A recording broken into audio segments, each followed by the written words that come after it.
The letter arrived on a Tuesday morning, and it smelled like money.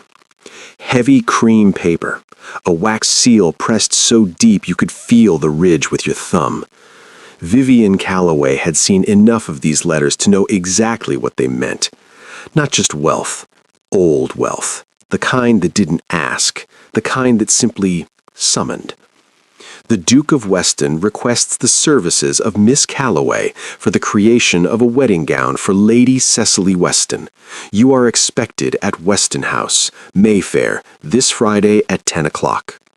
No please, no if it suits you, just expected. Vivian looked around her little shop. 3 unfinished dresses on their frames. A hole in the ceiling she still hadn't fixed. 4 pounds in the tin under the floorboard. She picked the letter back up. She'd be there Friday at 9:55. Friday morning was gray and cold, the way London always was in October. She dressed carefully, not to impress, but so nobody could dismiss her before she opened her mouth. Dark wool coat, old but well kept. Hair pinned back neat. Her mother's old leather case with the brass clasp. She walked all the way from Clerkenwell to Mayfair. She wasn't spending 6 pence on a cab. Weston House sat at the end of the street like it owned the whole road, which it probably did. 4 stories of white stone, tall windows, iron gates standing open like they were doing you a favor just by letting you look at them. A footman appeared from the side, the way they always did, out of nowhere, slightly offended by your existence. Tradespeople use the service entrance, he said, around the back. Vivian looked at him, then at the front door, then back at him. I don't think so, she said, nicely, very nicely. And she walked straight up the front steps. The butler who opened the door had the face of a man who had seen everything and been impressed by none of it. Miss Calloway, she said before he could speak, I have an appointment, 10 o'clock. A pause, the kind meant to make you feel small. Vivian smiled and waited. This way, he said. The entrance hall was enormous, black and white marble floors, a chandelier that probably cost more than her entire street, portraits of serious men on every wall, all of them mildly disappointed in the world. She was studying the lapels on one of the portraits, really beautiful lapels, when she heard footsteps on the staircase, slow, unhurried. The footsteps of a man who had never once rushed for anything because nothing had ever dared leave without him. She didn't look up right away. She was still thinking about those lapels. Then the butler did that thing, that tiny, barely there straightening of the spine, and Vivian understood. She turned. He was halfway down the stairs. Tall. Dark coat, no cravat yet. Hair still slightly undone. She'd caught him before he was fully assembled for the day. His face might have been handsome if it weren't working so hard at being cold. He looked at her the way people in houses like this looked at people like her. Not cruel, exactly. Just indifferent. Like she was furniture, a minor inconvenience in the layout of the room. He looked past her at his butler. The seamstress, he said. Not Miss Calloway, just the seamstress. Like a category, like something to be filed away and forgotten. And the Duke of Weston walked right past her, toward the back of the house. No nod, no word. She might as well have been one of the coat stands by the door. Vivian watched him go. Then she turned back to the butler, perfectly calm. Lady Cecily, she said. Right this way, miss. She followed him up the stairs, one hand on the banister, chin up. She had been dismissed by men like that before. She was still here. They were not. Lady Cecily Weston was nothing like her brother. Where he was cold, she was warm. All bright eyes and nervous energy, already talking before Vivian had set her case down. Oh, I'm so glad you're here. I've been absolutely dreading this. Not you, I mean the whole process. Everyone keeps telling me what I should want, and nobody's actually asked me what I... She stopped, laughed a little. Sorry, I talk too much when I'm anxious. Talk as much as you like, Vivian said, clicking open her case. It helps me understand what you actually want instead of what everyone else thinks you should have. Cecily blinked, then smiled, A real one, not the practiced kind. "I think I'm going to like you," she said. "Most people do," Vivian said, pulling out her measuring tape. "Eventually." Cecily was petite, fine-boned, with quiet opinions she offered up like she wasn't sure she was allowed to have them. "I've always loved simple lines. Is that terrible? I don't want to look like a cake." And every time Vivian told her no, that was actually exactly right, Cecily seemed genuinely surprised, like nobody had agreed with her in a while. Vivian was pinning ivory silk across Cecily's shoulders when the door opened. She didn't have to look up. She could tell by the way Cecily's posture changed, just slightly, a little stilling. "You're using ivory," the Duke said. "I am. White is traditional. White washes out her complexion." She looked up. He was in the doorway, arms crossed, looking at the fabric like it had personally offended him. "Ivory is warmer." "I wasn't aware seamstresses made those decisions." "Then you haven't worked with a good one before." She turned back to Cecily. "Arms out a little, please." He didn't leave, he just stayed, leaning against the doorframe with that expression. Not quite a frown, not quite boredom, somewhere in between.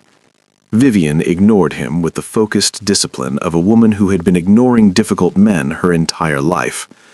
It worked for about 20 minutes. "The neckline is too low," he said. Vivian looked at the neckline. It was not too low, it was quite modest. She looked at Cecily, who gave the tiniest, helpless shrug. "Lady Cecily," Vivian said, pleasantly but very clearly, "is standing right here and is capable of telling me herself if she'd like a change." Cecily made a small sound that might have been a suppressed laugh. She turned it into a cough. This went on for the better part of an hour. The trim, the sleeve length, the train, every choice Vivian made, he had something to say, never outright rude, but always there, always questioning, like a stone in your shoe you couldn't quite shake out. Vivian answered every comment, calmly, directly, firmly enough to make clear she wasn't moving. She could tell it was getting to him, not because he raised his voice, but there was a tightness around his jaw that hadn't been there at the start, and the indifference in his expression had shifted into something more like frustration, which, in Vivian's experience, was what happened to men like him when they realized a conversation wasn't going the way they'd planned. She pinned the last corner of the silk and stepped back. "There," she said, "that's the dress." Cecily looked at herself in the mirror, and her whole face changed. "Oh," she said softly. "Oh, yes, that's it exactly." Vivian smiled. That moment, that exact moment, was why she did this job. Then the Duke spoke. "You are very sure of yourself," he said, "for a seamstress." Vivian turned around slowly. There it was. She'd been waiting for it.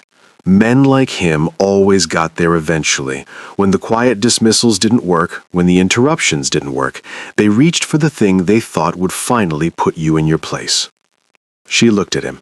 He looked back, perfectly composed, certain he'd landed the blow. "And you," Vivian said, keeping her voice very light, "are just a title, Your Grace." The room went completely still. Cecily stopped breathing. The lady's maid in the corner suddenly found the wall extremely interesting. The Duke stared at her. Vivian held his gaze without blinking, without any of the apology he was clearly waiting for. Then she turned back to Cecily and began carefully removing the pins from the silk.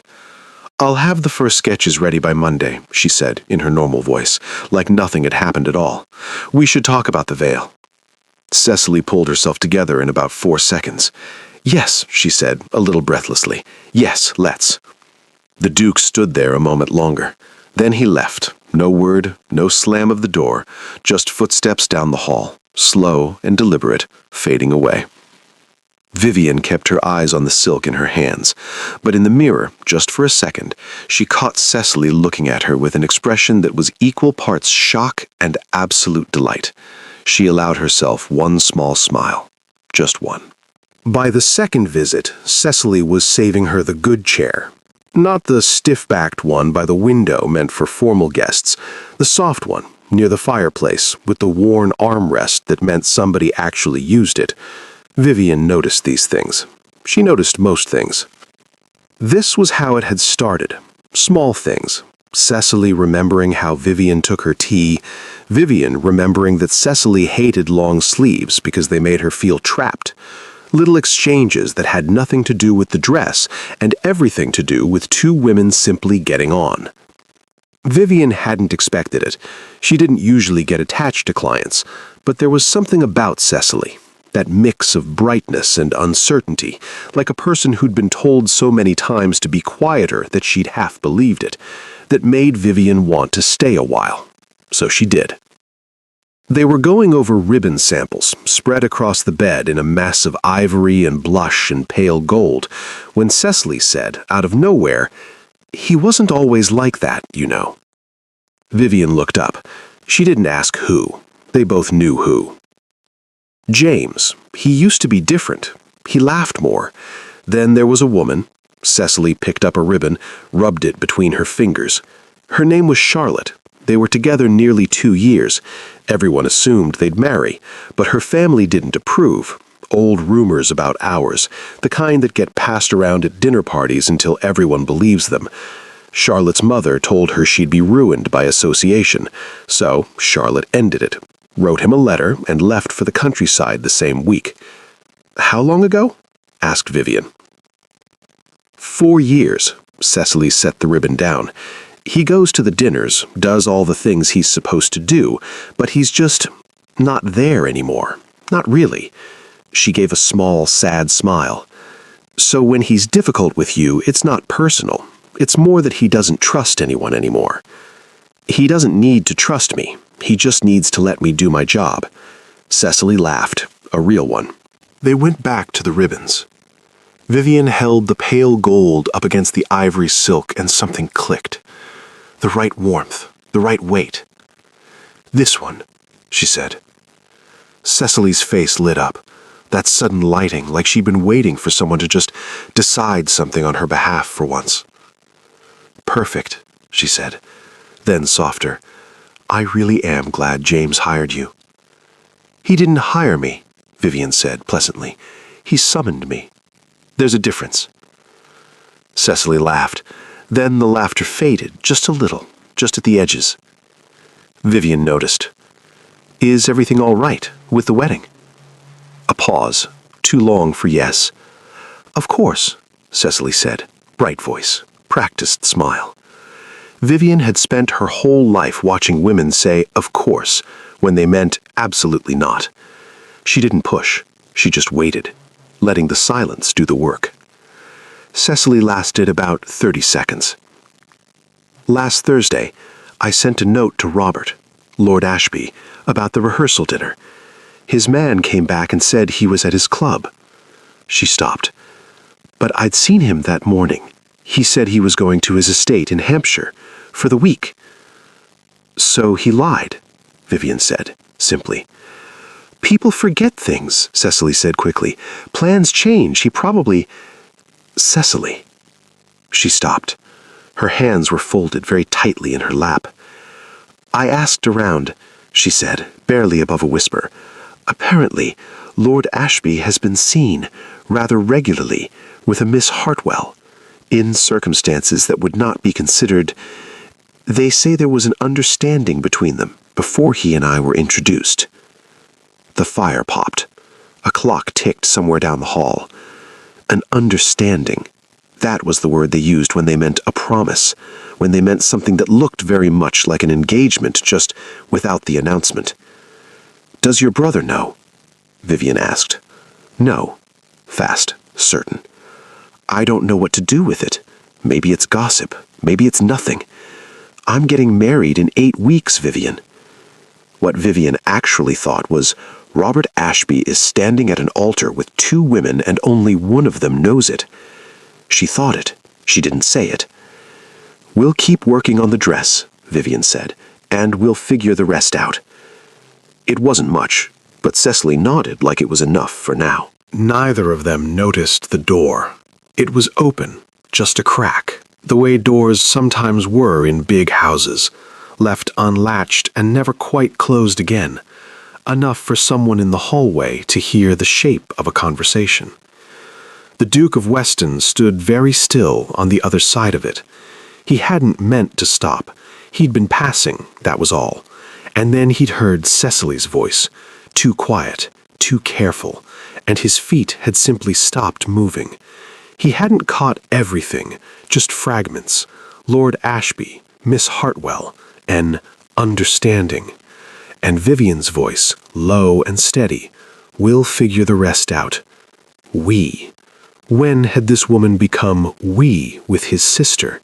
He didn't know what Vivian Calloway wanted from this house, what a seamstress from Clerkenwell thought she was doing making herself indispensable to a duke's family.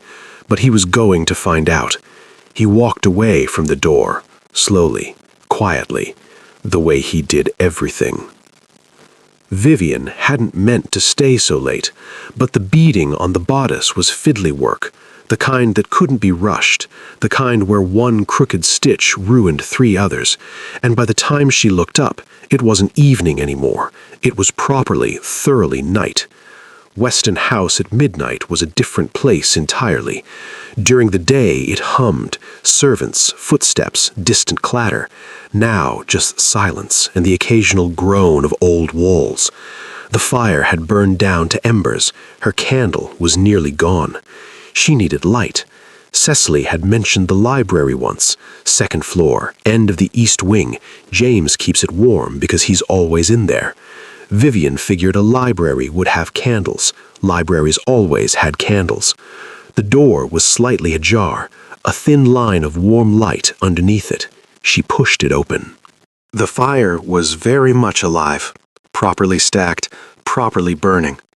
The man in the armchair was not expecting her. No jacket, shirt sleeves, collar open, a book face down in his lap. His head was leaning back, eyes closed, one hand resting loosely over the cover. For a strange, suspended moment, Vivian just looked at him. He looked different like this, without the coat, without the expression he wore like armor, younger almost. The hard line of his jaw was the same, but everything else had softened, just enough. Then his eyes opened. They looked at each other. Miss Calloway. His voice was different too, lower, the careful social polish worn off at the edges. Your Grace, I held up my dying candle. I needed light. I'll go. The candles are on the 2nd shelf, left side. She found them, lit one from the fire, and then, because the fire was warm and her fingers were cold from hours of beating, and she was frankly tired, she sat down, the chair at a reasonable distance, on the other side of the fireplace. He watched all of this without comment. The silence between them was different from the silences during the day. Those had been loaded, full of quiet battles. This one was just quiet. The fire talked. The house breathed. You work late, he said. The beading on the bodice, it needs attention. You could finish it at your own shop. Better light here, quieter. She expected something pointed. He said instead, Do you always do the beading yourself? It sounded like genuine curiosity. For important pieces, yes, she said.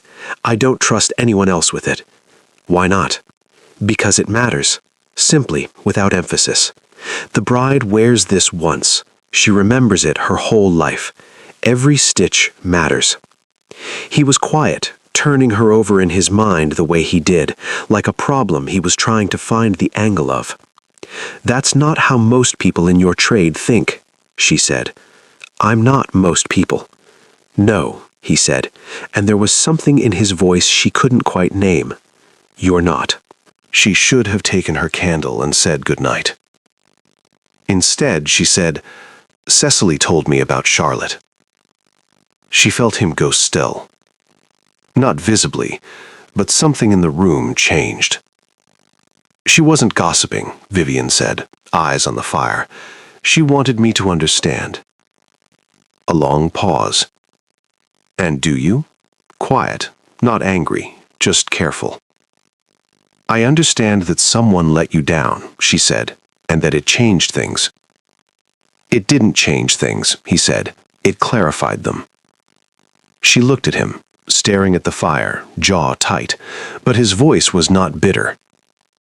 Matter of fact, like a man who had made peace with something by deciding it wasn't worth fighting. What did it clarify? He glanced at her, a flicker of surprise that she'd pushed. That people will always choose what protects them, in the end, whatever they say before the end. That's not wrong, Vivian said. He raised an eyebrow. He'd clearly expected disagreement. People do protect themselves. Most people. She looked back at the fire. My mother didn't. She hadn't meant to say that. It just came out, the way things did late at night in warm rooms when your guard had been down for a while. He didn't push. He just waited. Which was, she was beginning to understand, what he did when he was actually listening. She was a seamstress, too. Actually, she was better than me. She could look at a piece of fabric and just know what it wanted to be. She paused. She died when I was 19. Fever. Very fast. She left me the shop, the tools, and her sewing machine, this old iron thing that weighs about as much as a small horse. Something moved across his face. Not pity, something quieter than that. Do you still use it? He asked. Every day. A silence. A good one. And your father? Vivian's hands went very still.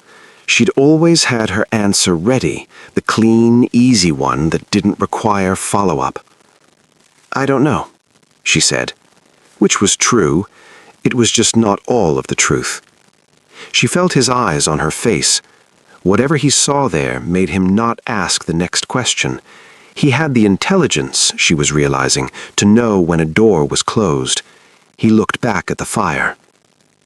I'm sorry, he said quietly, about your mother. 3 words, no fuss, no performance. Vivian looked at him, really looked at him for the first time, without either of them trying to win something. Thank you, she said. The fire burned. The clock on the mantel ticked. Neither of them moved for a while. She left 20 minutes later, candle in hand, shoes quiet on the marble floor. Walking back through the dark house, she noticed something that hadn't been there when she arrived. She couldn't quite remember when, in the past hour, she had stopped wanting to leave. It was Cecily's idea. Or rather, it was presented as Cecily's idea, which Vivian was fairly certain meant it had actually been someone else's suggestion entirely. The fabric samples needed a final approval in natural light. Lady Pembroke's Thursday afternoon tea happened to fall at the right time. Lady Pembroke happened to have a south-facing drawing room with excellent windows. And so, somehow, Vivian found herself in a carriage with Cecily and the Duke of Weston, heading to Mayfair with a leather case full of fabric samples on her lap. It's just a small gathering, Cecily said, in the tone of someone who knew perfectly well it wasn't. Across from her, the Duke looked out the window and said nothing. Just look at the fabric, do the job, go home. Lady Pembroke's house was not small. Neither was the gathering. The drawing room was full, 20 women at least, arranged in careful clusters with their teacups and their careful smiles, all of them turning as one when Vivian walked in behind Cecily.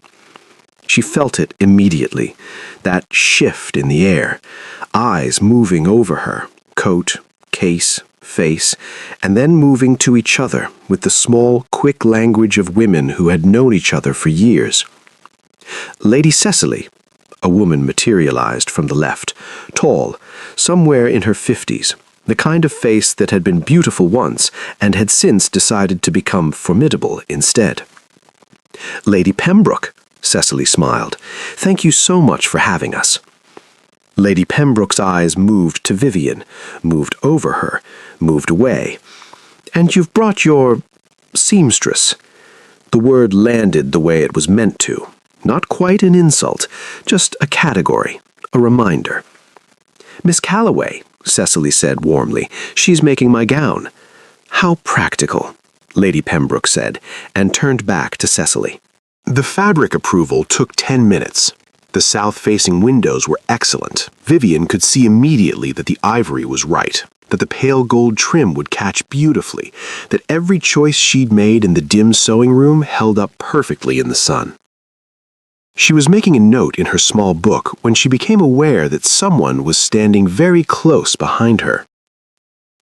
3 women, 40s, expensively dressed, wearing the particular expression of people who had decided to enjoy themselves at someone else's expense. "Is that the seamstress?" one of them said, to her companion, not to Vivian, about Vivian, while standing directly in front of Vivian. "She came through the front door," said the third, with a small laugh. Vivian closed her notebook, looked at them pleasantly, said nothing. This seemed to bother them more than anything she could have said. The first one leaned in slightly. "Do you find it strange, coming to these sorts of gatherings?" "I find it useful," Vivian said. "The light is excellent." "I suppose one has to go where the work is." "One does," Vivian agreed, perfectly cheerful. She turned back to her samples. She thought that was the end of it. It wasn't. 20 minutes later, waiting for Cecily near the window, she heard a voice, loud enough to carry, quiet enough to deny. "I simply don't understand why they're brought to these things at all." Vivian went still. "Tradespeople."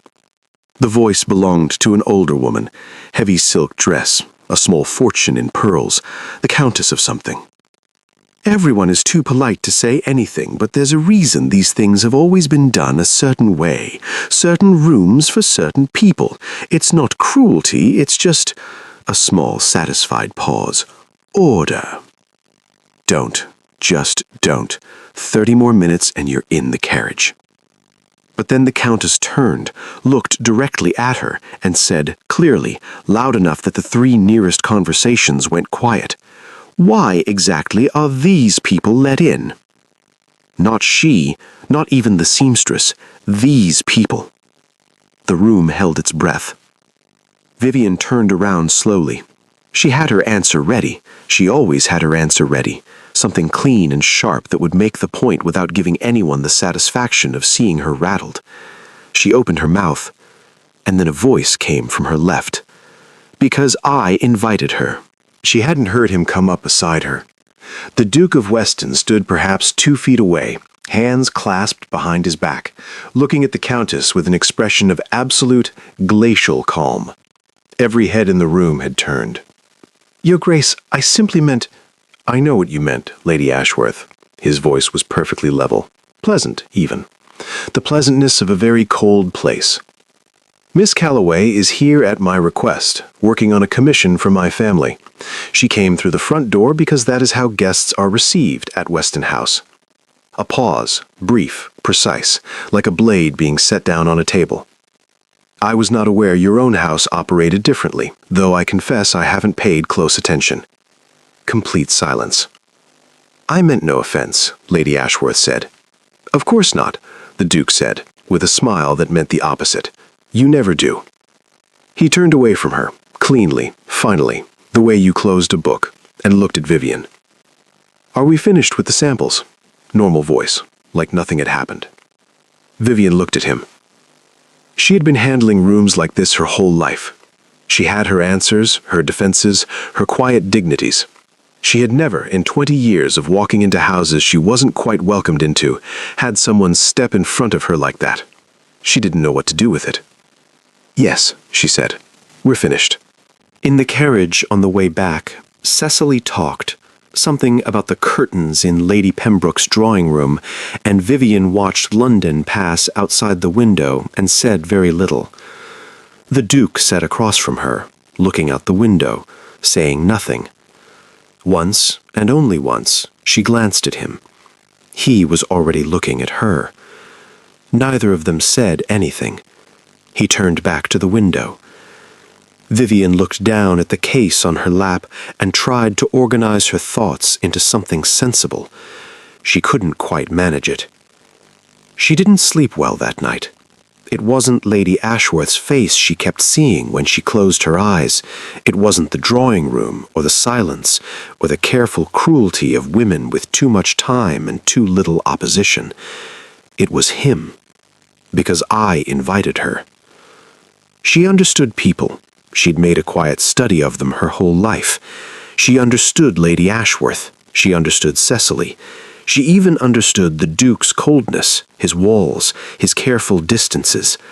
What she did not understand was why he had stepped forward in that drawing room. There was no benefit in it, no social advantage. If anything, it had cost him something. So why? She gave up on sleep around 2 in the morning, wrapped herself in her mother's old shawl, and went downstairs to the shop. The shop at night was its own kind of company. The dresses on their frames, the bolts of fabric, her mother's sewing machine sitting solid and heavy in the corner. She lit a candle and sat at her work table and didn't pick up a needle, which meant she was more unsettled than she'd admitted to herself. After a while, she reached under the table. A wooden box, the latch slightly bent from being dropped once and never fixed. She opened it once or twice a year when something pushed her toward it. Her mother's things. A small portrait, badly painted but recognizable. A ring with a chipped stone. A pair of gloves, unworn, the kind you kept for best and then never wore because best never quite arrived. And at the bottom, letters. 6, maybe 7. Ordinary things mostly. And one that was different. She unfolded it. Her mother's handwriting, the particular slant of it, the letters leaning slightly right as if always in a hurry. My lord, I write to you for the last time, as I have written twice before without answer. I ask not for anything you are willing to give. I ask only that you know she exists. She is healthy. She's clever. She looks like... The sentence ended there, crossed out with a single firm line. She will want for nothing that I can provide. I ask for nothing in return, but I thought you should know. E.C. Calloway. No date. No address. It was a copy, Vivian had always assumed. A copy of something sent and never answered. But there was a name, at the very bottom, written in a different hand, darker ink, the handwriting of someone who had received this letter and noted the name for their own records. Lord Aldrich Beaumont. Vivian had looked at that name before and set it aside. Tonight, something was different. The past few weeks had shifted something in her, made her less willing to leave questions unanswered. She went to the small bookshelf at the back of the shop, found the Directory of the Peerage, 8 years old, slightly out of date, but thorough. Beaumont, Aldrich Francis, Baron of Wenthrop, born 1891. A handwritten note beside the entry, struck from Society 1836. Scandal, financial, whereabouts unknown. Vivian had been 14 in 1836. She turned 2 pages back to the family trees. House of Beaumont, legitimate issue, none recorded. She sat back. If her mother's letter meant what she had always half suspected it meant, then Vivian was not legitimate issue. But she was still issue. And in certain corners of the law, in certain interpretations of the old statutes governing title and blood, that still meant something. She will want for nothing that I can provide. Her mother had never told her, had carried this her whole life alone, built a shop and a livelihood from absolutely nothing, and had never once suggested there was another story available, a different door, a name that wasn't Calloway. Vivian sat with that for a long time. Then she closed the book, folded the letter back into the box, and latched it shut. She brought it up the next afternoon. Not intentionally, or not entirely. Cecily had been called away briefly, and Vivian found herself alone in the sitting room when the Duke appeared in the doorway with a letter in his hand, looking for his sister and finding the wrong person instead. He stopped. Cecily will be back shortly, Vivian said. He nodded, didn't leave, set the letter on the side table. He looked for a moment like he was going to say something about Thursday, and then clearly decided against it. "Do you know the name Beaumont?" Vivian said. She hadn't planned it. It came out the way the comment about her mother had in the library, sideways, unbidden, before she'd properly decided. She looked up, and she saw it. Small, very small, the kind of change you'd miss if you weren't watching carefully. A stillness that came over him too fast, a flicker behind his eyes, a fraction of a second where the careful, composed face of the Duke of Weston was replaced by something unguarded and a little raw. He knew the name. "Where did you hear that?" His voice was almost perfectly level. "Old correspondence," she said carefully. "Lord Aldrich Beaumont. I wondered if you knew of him." He was looking at her with an expression she hadn't seen before. Not the hostility of the early days, not the thaw in the library. Like a man reassessing a situation he thought he'd understood. "Why are you asking me?" he said. "Because you reacted just now," she said simply, "when I said the name." A pause. Longer this time. "Beaumont was known to my family," he said, peripherally, a long time ago. He looked at her steadily. "Why does a seamstress from Clerkenwell have correspondence involving Aldrich Beaumont?" Quiet, but pointed. "I'm not entirely sure yet," Vivian said, which was the most honest answer she had. He looked at her, that turning something over look, and she had the distinct feeling that whatever he knew about Beaumont was more than peripheral, and that he was deciding right now how much of it to say. Before he could say anything, Cecily's voice came from the hallway, bright and apologetic, and the moment closed. The Duke straightened, picked up his letter, looked at Vivian one last time. "Beaumont is a complicated subject," he said quietly. "I'd be careful where you take that name." Then Cecily came through the door and the room filled up again, and Vivian turned to her fabric samples and her pins and the ordinary business of the afternoon. But she felt his eyes on her back for a long time after. He came to find her. That was the thing she kept coming back to afterward, not the other way around. It was a Saturday, no fitting scheduled, but Vivienne had come anyway to finish the sleeve work, and Cecily had gone out for the afternoon, and the house was quiet in that particular weekend way. She'd been working about an hour when she heard footsteps in the corridor.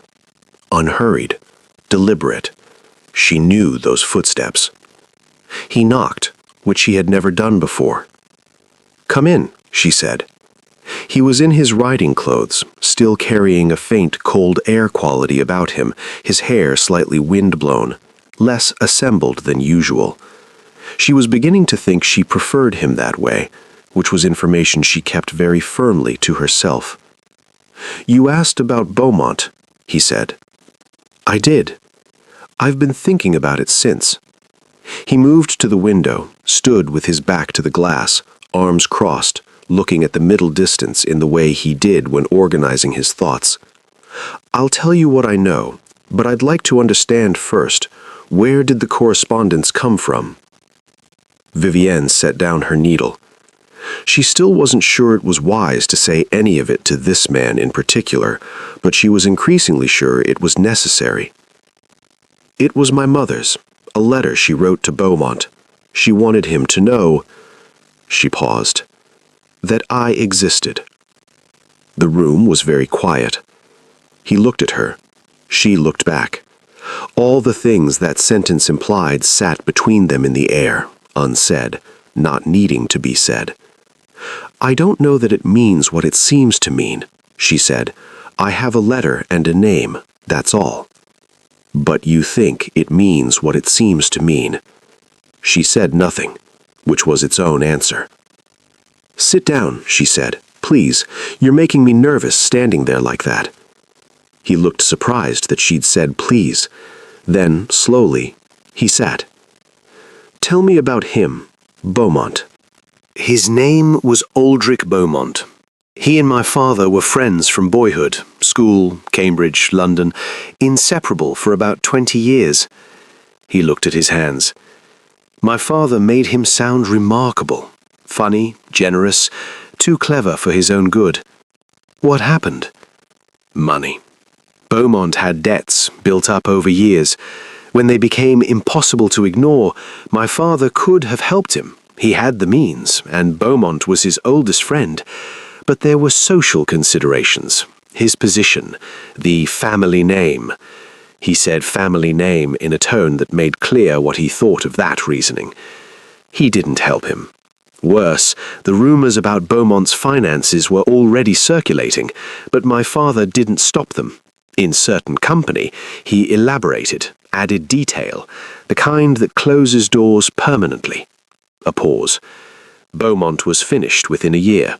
He left London and never came back. How do you know this? My father told me. Not as a confession. He wasn't built for confession. He told me as a lesson. This is what happens when sentiment overrides sense. A quiet, humorless breath. I was 17. I understood even then that the lesson was actually about something else entirely. Vivian looked at him, at the set of his jaw, and the thing behind his eyes that had been there since the first day. Not just coldness, she realized now, but something older, something sitting in him quietly for a long time. You've been carrying that, she said. It's not mine to carry. My father made his choices. That's not what I asked. A long look. Yes, I suppose I have. The silence that followed was different from the others.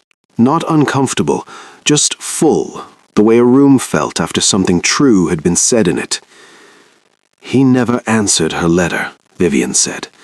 My mother wrote 3 times, never got a response. He may not have been in a position to respond after the scandal. He stopped. Or he may have simply been a coward about it. I don't know which. Neither do I. Then, carefully, if you are who that letter suggests, Miss Calloway, if Beaumont was your father, then my family owes you something. My father's actions affected his life, which affected... He paused. There is a debt there. I don't want your family's debt, she said, evenly. That's not really... I am not a bill to be settled, Your Grace. Not sharp, just certain. Whatever happened between your father and Beaumont is not something I need you to fix. I have a shop, I have a trade. I have built everything I have with my own hands. He stared at her. She stared back. And then, slowly, starting somewhere around his eyes, he smiled. Not the controlled social smile she'd seen him use in drawing rooms. A real one. Small, surprised, like something had caught him off guard. Then, quietly, he laughed. Barely there, but real, completely, unmistakably real, and it changed his whole face. Vivian found herself entirely unprepared for what that did to her composure. I'm not sure anyone has ever told me my help is unwanted, he said. I'm sure plenty of people have thought it. They were simply too polite. And you are not too polite. I am exactly polite enough. I have very precise calibration. He laughed again, just a breath of it, and shook his head, looking at her with that expression she still couldn't fully name. She wasn't sure exactly how it happened. She'd been reaching for the pincushion on the small table beside her, thinking about getting back to the sleeve. They'd been talking long enough.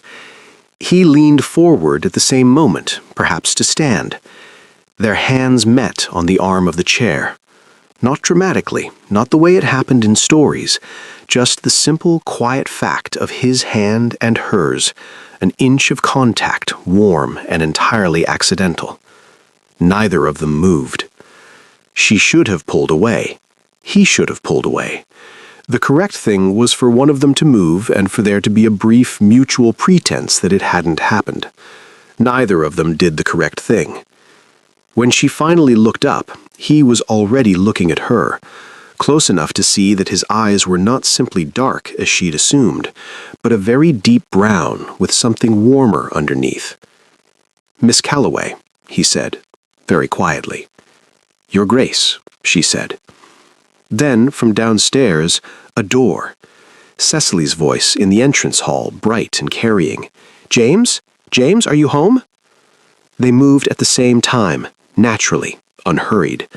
Vivian picked up her pincushion. The Duke sat back. The chair was just a chair again. But her hand was warm where his had been. And she didn't look at him again for the rest of the afternoon, because she already knew what she would see. She didn't go looking for trouble. Trouble had a way of finding you perfectly well on its own. But there was a difference between trouble finding you and trouble standing directly in front of you while you did nothing, and Vivian had never been good at the second one. It started with a button. She had gone to Hartley's on a Monday morning to collect a trim order when she heard a voice she half recognized. Two women near the window, looking at lace samples. One of them she didn't know. Young, pretty, a little pale, the kind of pale that came from not sleeping well. The other was Mrs. Hartwell. Mrs. Hartwell was saying, in a low but perfectly audible voice, "He'll make the announcement after the Weston wedding.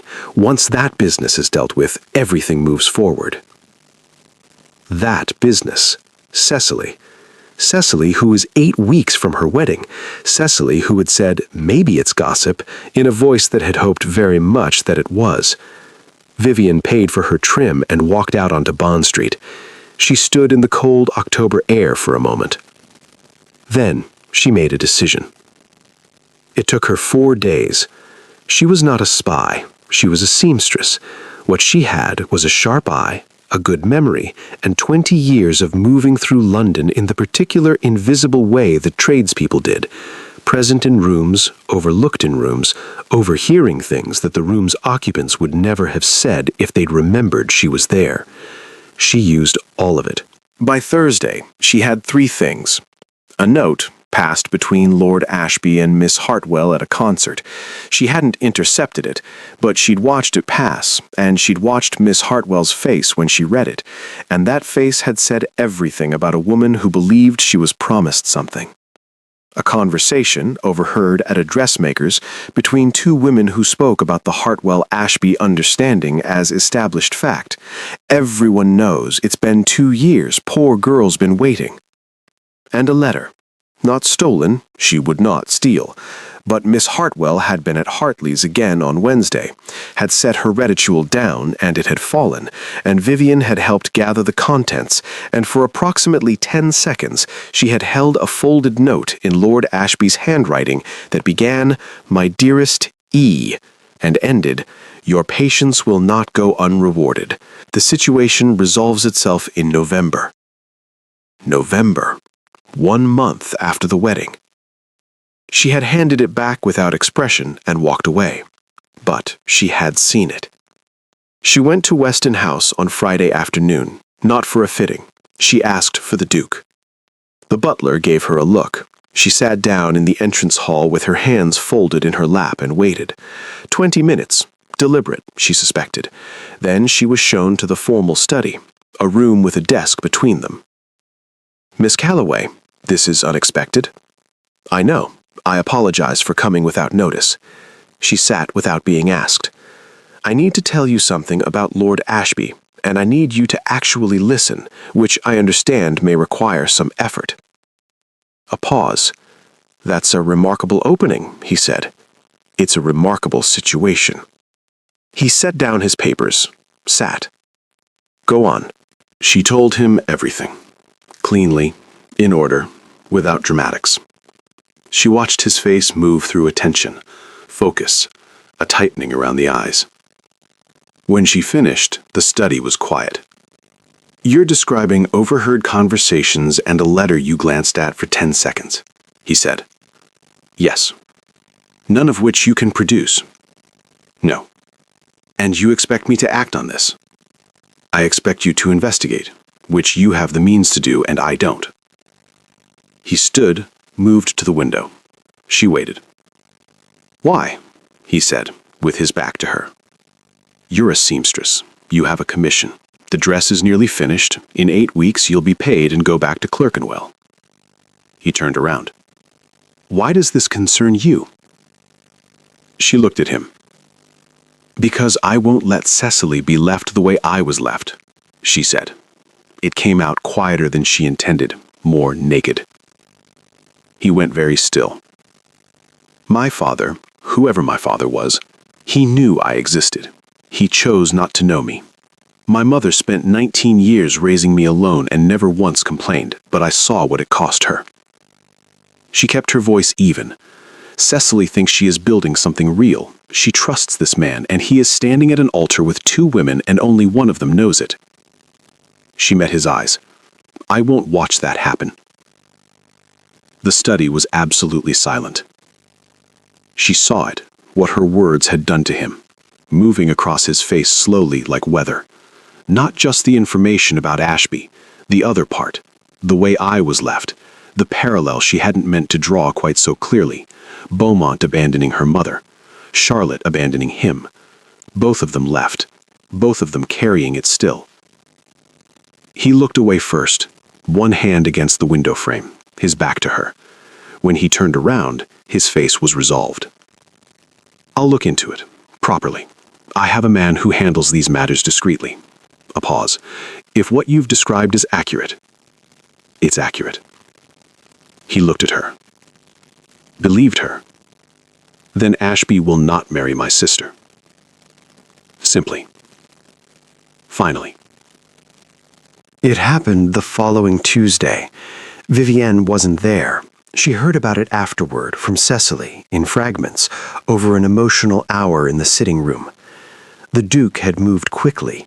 His man found letters, a formal record of the Hartwell-Ashby understanding, witnesses confirming the arrangement predated Cecily's courtship by over a year, all of it in 4 days, which told Vivienne that the Duke, when he decided to act, acted decisively. He had confronted Ashby privately first, given him the chance to withdraw quietly. Ashby had denied everything and threatened to make a scene. The scene happened at the Carrington dinner, attended by approximately 40 of London's most attentive people. By the fish course, Lord Ashby had left the table. By the pudding, everyone knew why. By Wednesday morning, London knew. Cecily cried, but not, said Vivienne, the cries of a broken heart. They were the cries of humiliation, of anger, of a woman who had trusted something and been made to look foolish. I knew, Cecily kept saying. I knew, and I didn't want to know. That's different from not knowing, Vivienne said. Is it? Yes. One is blindness. The other is hope. She handed her fresh tea. Hope is not a failing, Cecily. Cecily looked at her, red-eyed, undone, and underneath all of it, Vivienne could see it, something that looked quietly like relief. James said it was you, Cecily said, that you brought it to him. He sounded... She paused. He sounded different when he talked about it. I don't know how to explain it, just different. Vivienne looked at the fire. Drink your tea, she said. She was leaving that evening, coat on, case in hand, when she found him in the entrance hall, standing near the door, like he'd been waiting, or like he'd happened to be passing, or some combination of both that he could deny if pressed. Thank you, he said. Just that. No elaboration. The same way he'd said, I'm sorry about your mother. 3 words, no fuss. She looked at him.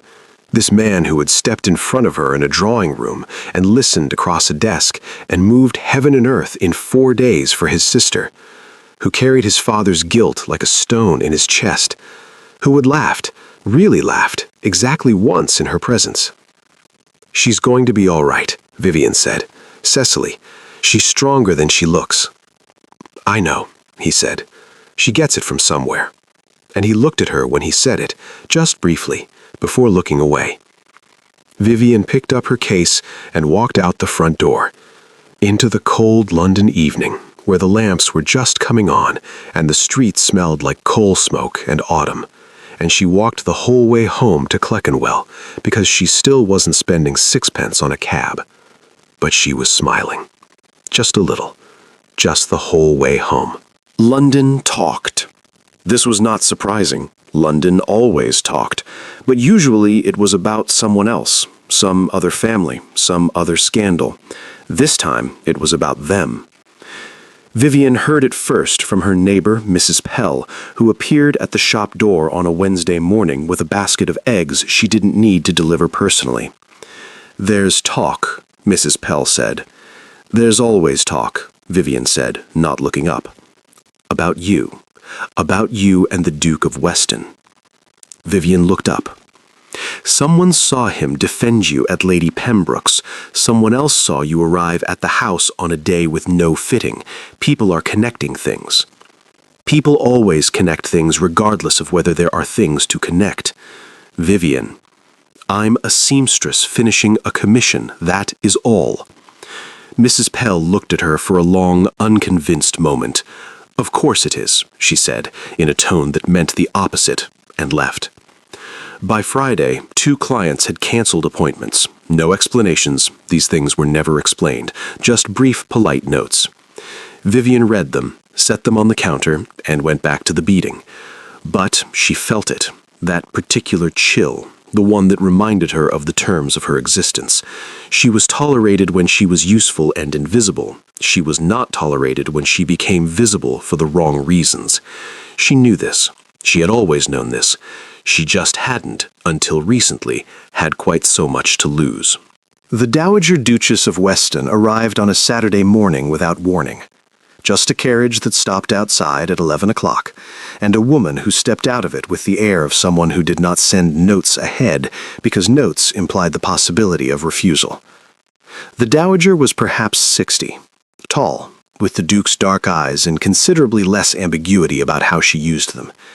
She looked around the shop once, dresses, fabrics, the sewing machine in the corner, with the brief, comprehensive assessment of a woman cataloging a place she had no intention of returning to. "Miss Calloway," she said. "Your Grace?" "Sit down, please." Polite, not a request. "I'll be direct.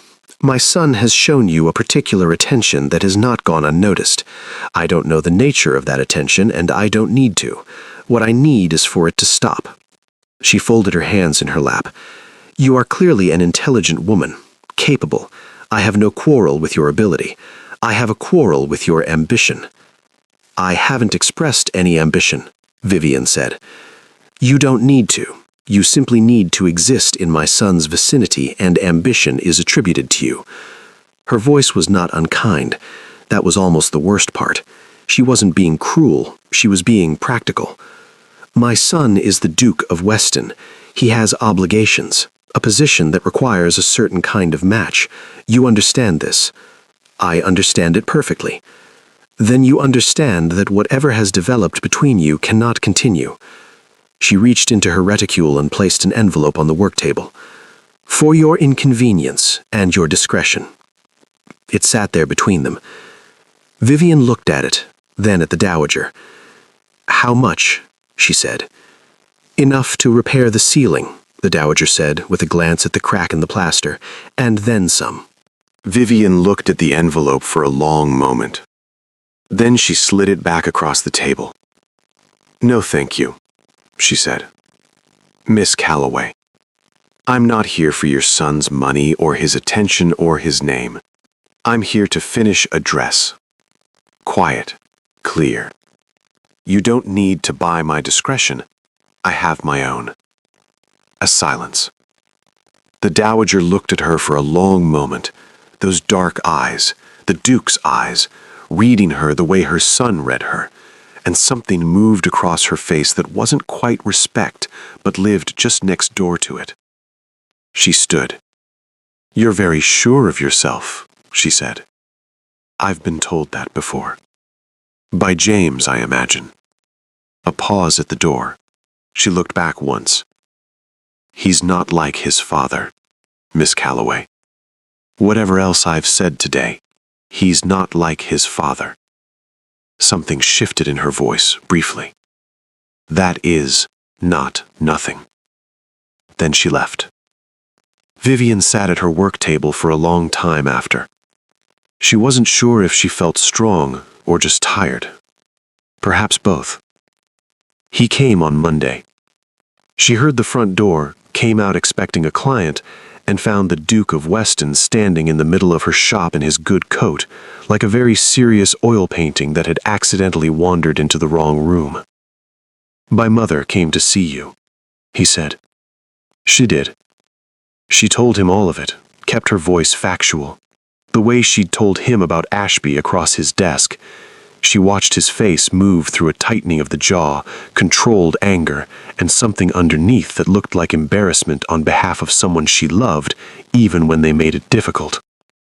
"I'm sorry," he said. She had no right. She had every right.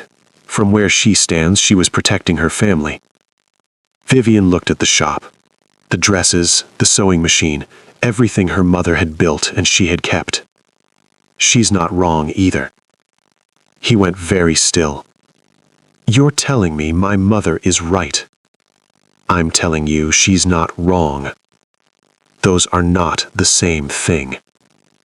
They're close enough." He crossed the shop in 4 steps, not fast, not dramatic, just direct, and stopped in front of her. Close.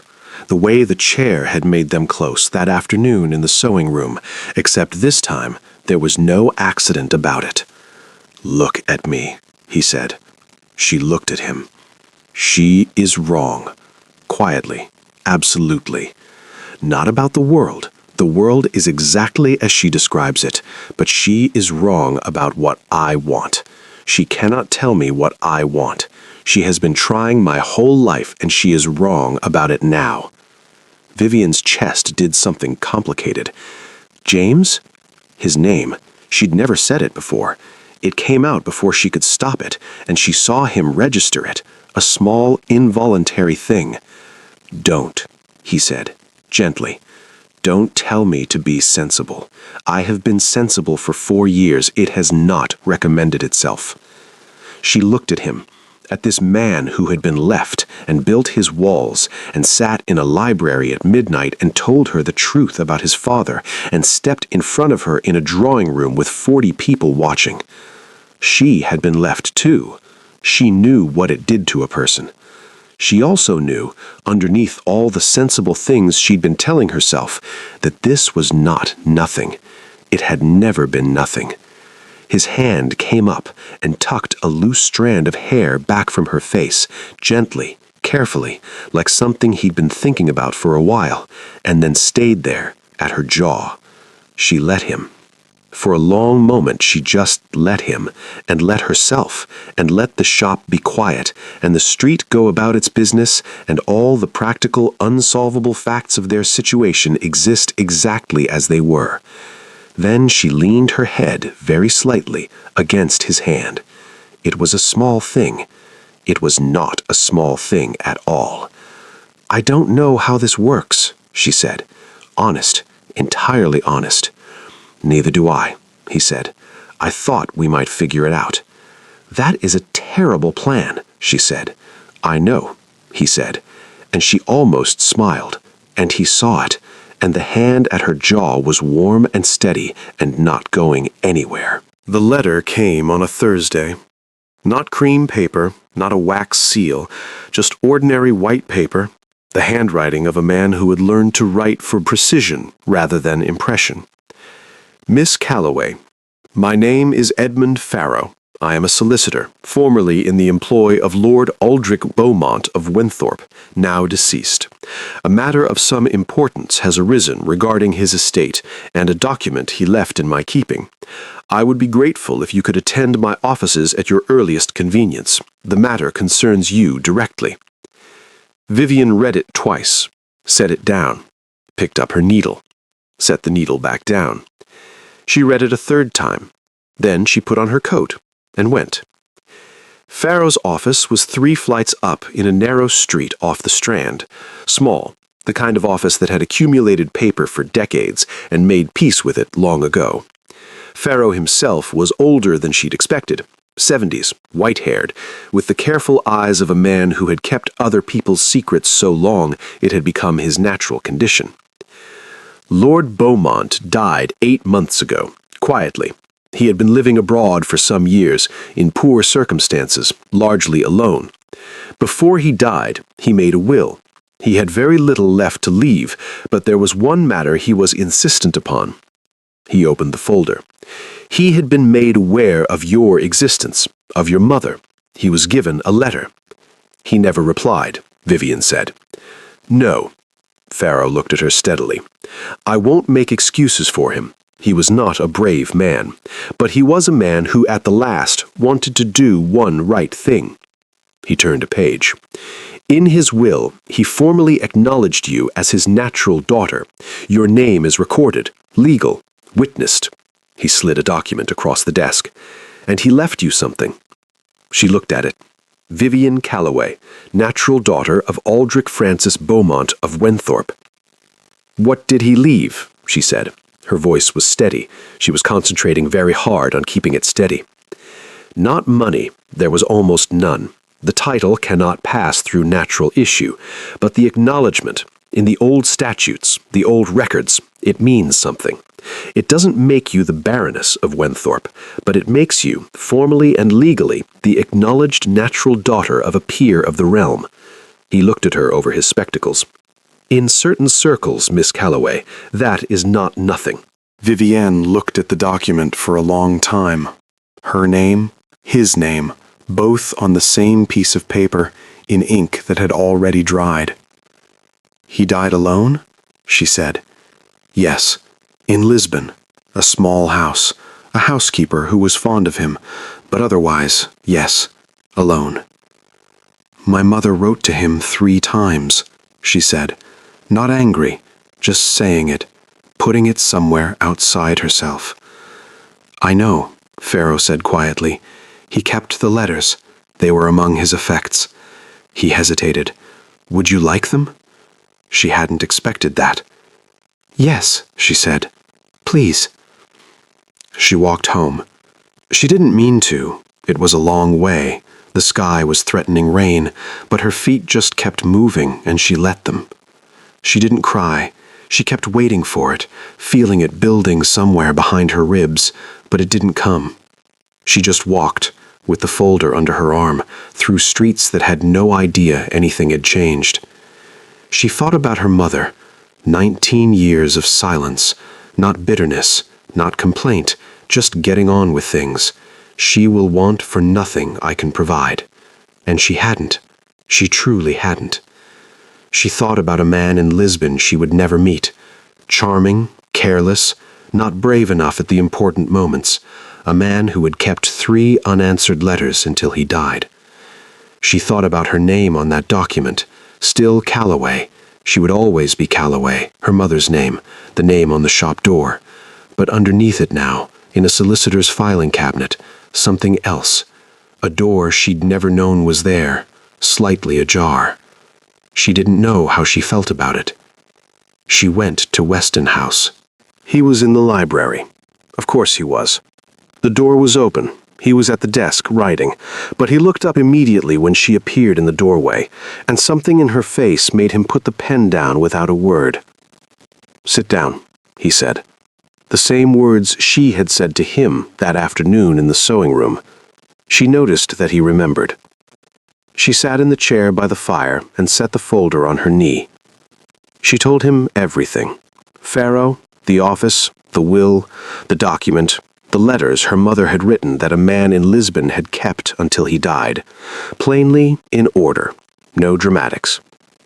When she finished, the room was quiet. He looked at her with attention, with the particular focused quality he had when something mattered to him. Not pity.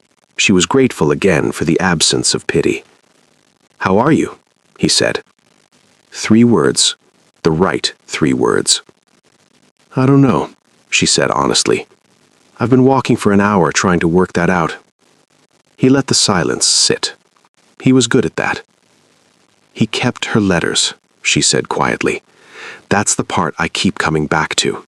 He never answered them. He did nothing for her whole life, for my whole life, but he kept them." She paused. "I don't know what to do with that." "You don't have to do anything with it, not today." She looked down at the folder. He acknowledged me. Legally. My name is in the records. She looked up. It doesn't change anything. I am the same person I was yesterday. I am my mother's daughter. I make dresses. I have a shop with a crack in the ceiling.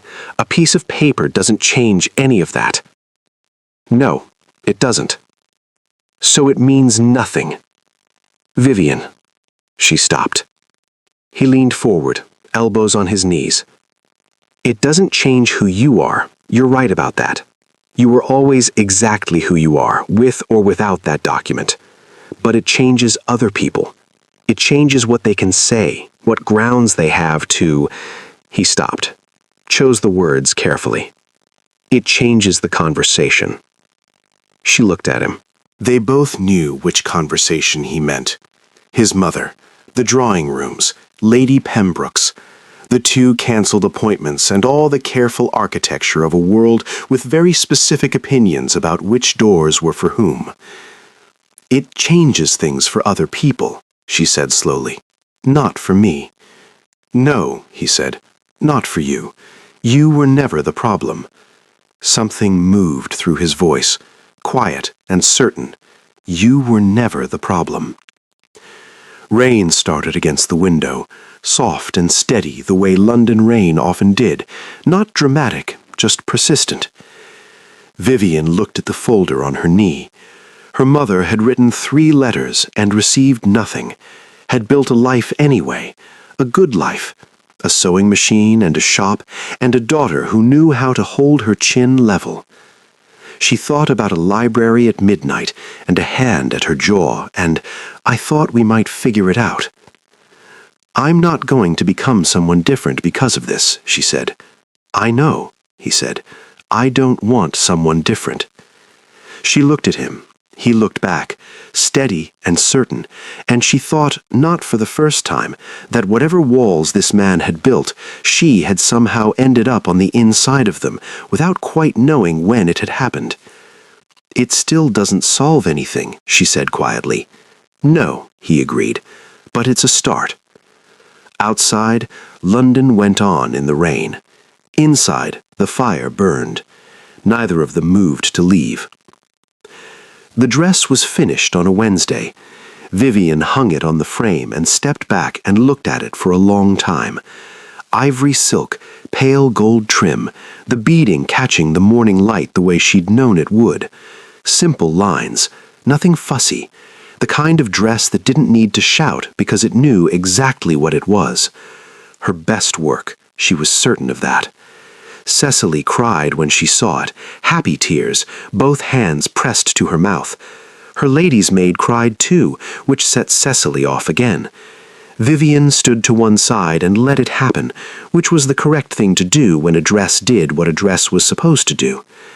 It's perfect, Cecily kept saying. Vivian, it's perfect.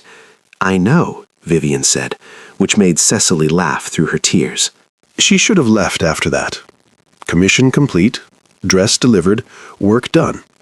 She should have packed her case and gone back to Clerkenwell and her ordinary life, which was waiting patiently as ordinary lives did. She was in the entrance hall, coat on, case in hand, when she heard him. Miss Calloway. He was at the top of the stairs, not coming down, just standing there, one hand on the banister, looking at her with an expression she'd learned to read over the past weeks. The careful face, but underneath it something less careful. Something that had been building for a while and had decided today was the day. Would you come to the library, he said. Please. She looked at the front door, then at him. She set her case down. The library was the same as always, warm, quiet, the good fire. She stood near the window, coat still on. Something told her to keep the coat on. He stood in the middle of the room, clearly having thought about what he wanted to say. The dress is finished, he said. It is. Which means your commission is complete, which means you have no particular reason to come back here. No, I don't. He looked at her. The fire talked. The clock ticked through several seconds.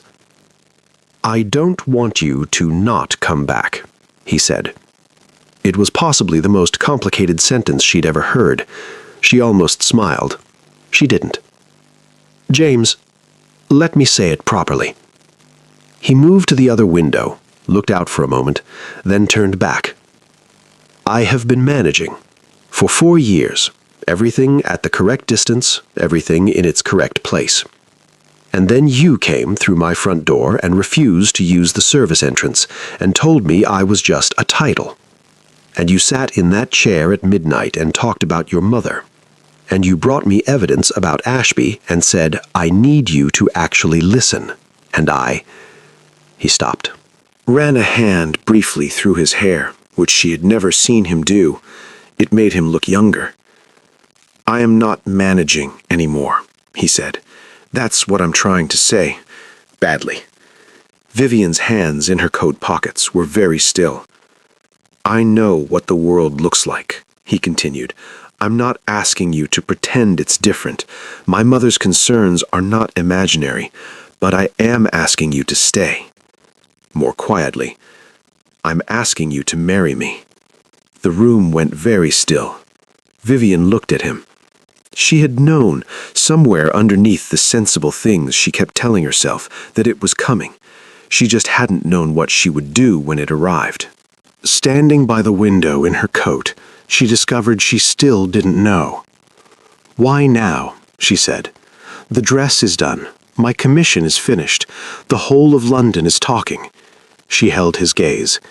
"Is this a resolution? The document, Beaumont, the bloodline? Does this feel like a solution to a problem that's become inconvenient?" His jaw tightened. "That's not— I need to ask it," she said, not harshly, "because if what you're offering is a way to quiet the conversation, to make things neat, I don't want it. I have managed perfectly well without being anyone's resolution." He stared at her. She stared back. She saw him work through it, the flash of something that might have been anger, then the real thing underneath. "Is that genuinely what you think?" he said quietly. "After all of it?" "I think I don't know," she said, "and I need to know." He crossed the room, not fast, not dramatically, just directly, the way he always moved when he'd made a decision, and stopped in front of her. "Do you want to know what I thought when Beaumont acknowledged you, when suddenly there was a document that changed the optics of everything?" She waited. "I thought, for about 10 seconds, that it was convenient." He held her gaze completely steady. "And then I thought about a woman who walked through my front door because she refused to use the service entrance, who told me I was just a title, who sat across my desk and said I am not a bill to be settled, who smiled the whole way home because Cecily was safe." His voice was quiet but stripped down. "Is that the woman who needs a bloodline to be worth wanting?" He took a breath. "I am not asking you because of Beaumont. I am not asking because London is talking or because my mother is difficult. I am asking because I have not been able to think clearly since the night I found you in this room with a dying candle looking at the lapels on that portrait." The walls were completely down now. The woman who will still be in her shop at midnight after the commission ends, because the detail matters, because every stitch matters, who has never asked for anything from anyone and never needed to. He held her gaze. The woman who, when I asked her to come to the library, put down her case and came, not because she had to, because she chose to.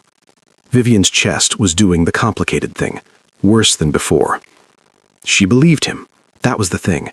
She believed him the way she believed a well-made seam, because it held, because nothing in it was false, because you could feel the quality of it. And that was exactly the problem, because believing him wasn't the same as knowing what to do with it. She stepped back, 1 step. He let her. "I need to think," she said. Something moved across his face. He kept it controlled, but she saw it. "I'm not saying no," she said, more quickly than she'd intended. "I just need to think." He nodded, slowly. His hands were very still at his sides.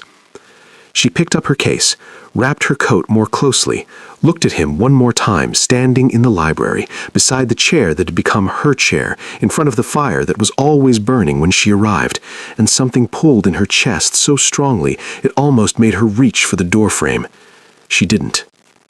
"Good night, James," she said. "Good night, Vivian," he said quietly. She walked out of the library, down the stairs, across the marble floor, past the portraits, past the chandelier, to the front door. She opened it herself. She walked out into the cold evening, coal smoke, London going about its enormous, indifferent business, and down the front steps and along the pavement, and she didn't look back. She walked all the way home to Clerkenwell, and for the first time in all those weeks of walking back from Weston House, she didn't smile. She thought. 3 weeks passed. Vivian counted them without meaning to, the way you counted things you were trying not to think about, which was its own kind of thinking about them. 3 weeks of ordinary mornings, ordinary clients, ordinary work. The sewing machine in the corner, her mother's machine, heavy and solid and reliable. She fixed the ceiling. She'd been putting it off for 2 years. She called the man, had it done, stood in the empty shop afterward looking at the fresh plaster, and felt something she couldn't quite name. Not closure, just one thing finished. She took on new commissions, the ordinary fabric of work which had always been enough before, and was still good, just quieter than it had been. The particular quietness of a room where something used to be. She didn't go to Weston House. He didn't write. She told herself this was the right shape of things. She told herself in the morning over tea, and in the evening over the same cup gone cold, and in the hours between when she was supposed to be sleeping and wasn't. She was very convincing. Mostly. Cecily came on a Tuesday. No carriage. She simply appeared at the shop door in a plain coat, looking like a woman who had deliberately left the trappings of Weston House behind her for the afternoon. She bought a pair of gloves she almost certainly didn't need, and sat in the customer chair for an hour and talked about everything except her brother, which meant she talked about almost nothing else. She started, once, then stopped. "You don't have to," Vivian said. "I know." Cecily looked at her gloves. "He's been riding early in the mornings. He only does that when he's working through something." A pause. "He doesn't say anything. He never says anything, but I know." Vivian kept her eyes on her needle. "He's all right?" she said, meaning it as a question. "He's James," Cecily said, which was its own answer. She left an hour later, kissed Vivian on the cheek in a way that felt like a message she was delivering on someone's behalf, and walked back out into the afternoon. Vivian sat at her work table for a while after, not sewing. Then she sewed. She was thinking about him on the morning the door opened. This was not unusual. She had been thinking about him with some regularity for 3 weeks, which was inconvenient but apparently unavoidable. She was thinking about the library and the chair, and "I thought we might figure it out." And then, for the first time, clearly, a thought arrived fully formed, the way the right solution to a difficult seam sometimes did. Ordinary wasn't enough anymore. It had stopped being enough approximately the night she'd sat in the library with a dying candle and told a man about her mother's sewing machine. She had been treating it like a problem to be solved, like a seam to be checked, like something that needed to be correct before she could proceed. But the truth was simpler and considerably more frightening. She wanted him. Not his name, not his house, not the document in Pharaoh's filing cabinet, just the man who had laughed exactly once in her presence, and kept a library warm and stepped in front of her in a drawing room without being asked. That was the truth. It had been the truth for a while. She had just been very busy not looking directly at it. She set down her needle. The shop bell rang. He was standing in the doorway. No good coat. A plain, dark one, the kind you wore when you weren't going somewhere to be looked at. Hair slightly windblown, like he'd walked and not thought about it. He looked, she thought, more like himself than she had ever seen him. Less assembled, less managed. Just James. In his right hand, held slightly out, almost offering, almost awkward, entirely unlike him, was a small pair of scissors, silver-handled, The ones she used for detail work, the ones she'd had since her mother died, that had somehow ended up left behind in Weston House. She looked at the scissors. She looked at him. "I found these in the sewing room," he said. "I wondered where those were," she said. He looked around the shop. The dresses on their frames, the bolts of fabric, the sewing machine in the corner, the fresh plaster on the ceiling. He looked at all of it the way he looked at everything, carefully, missing nothing. His eyes came back to her. "I used the front door," he said. It was a quiet thing to say, small even, but they both knew what it meant. All of it, the whole history of it, from the first morning when a footman had pointed toward the service entrance and she had walked up the front steps anyway, the full circle of it. The fact that he had come here, to her, on her ground, without the house and the title and the armor of all of it. Just himself, at her front door, with her scissors in his hand. Vivian looked at him for a long moment. And then she laughed. A real one, not the almost smile she'd been allowing herself. A real laugh, surprised out of her, warm and genuine, the kind that changed her whole face. She saw what it did to him, the softening, the man underneath the Duke surfacing completely. He smiled, fully, the rarest thing she had ever seen in that face. "There it is," he said quietly. "Don't make it a thing," she said, still smiling. "It's absolutely a thing," he said. She shook her head, but she was still smiling, and they both knew it. She came around the work table, crossed the shop toward him, not fast, not hesitant, just steady, the way she did everything important. She stopped in front of him, and he looked down at her, and the scissors were still between them, still waiting. She took them. Her fingers closed around the silver handles, warm from his hand. She looked up at him. "You could have sent them," she said. "I could have," he agreed. "You walked here yourself, from Mayfair? It's not that far." She looked at him. He looked back. The shop was quiet around them, the ordinary, good quiet of a working room. "James," she said. "Vivian," he said. "I've been thinking," she said. "For 3 weeks," he said, not accusing, just noting. "I think slowly about important things." Something moved through his eyes, patient, entirely, completely here. "I don't want to close the shop," she said. "I know," he said. "I would never. I don't want to become someone different. I know. I don't want to stop using the front door." The corner of his mouth moved. "I would be genuinely concerned if you did." She looked at him.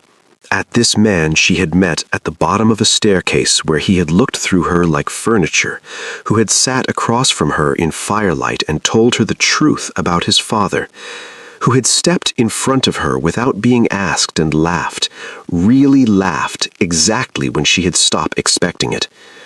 "I don't know how this works," she said.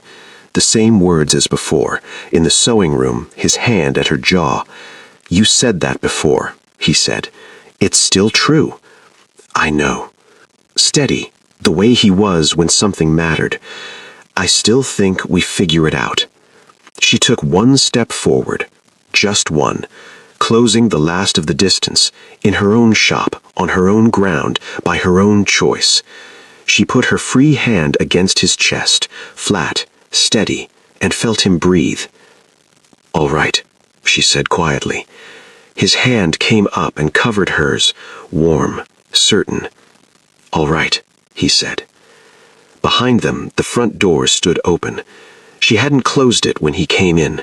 The morning air moved through it gently, cool, clean, carrying the faint sounds of the street, a cart going past, someone calling to someone else, London doing what London always did with complete indifference to the small, important things happening inside its buildings. The door stayed open, not an oversight, not carelessness, just open, the way it had been since the beginning, the way she had made it that first morning, walking up those front steps with her leather case and her mother's scissors and her chin level. She had never needed anyone's permission to walk through a door. She just, finally, had someone to walk through it with.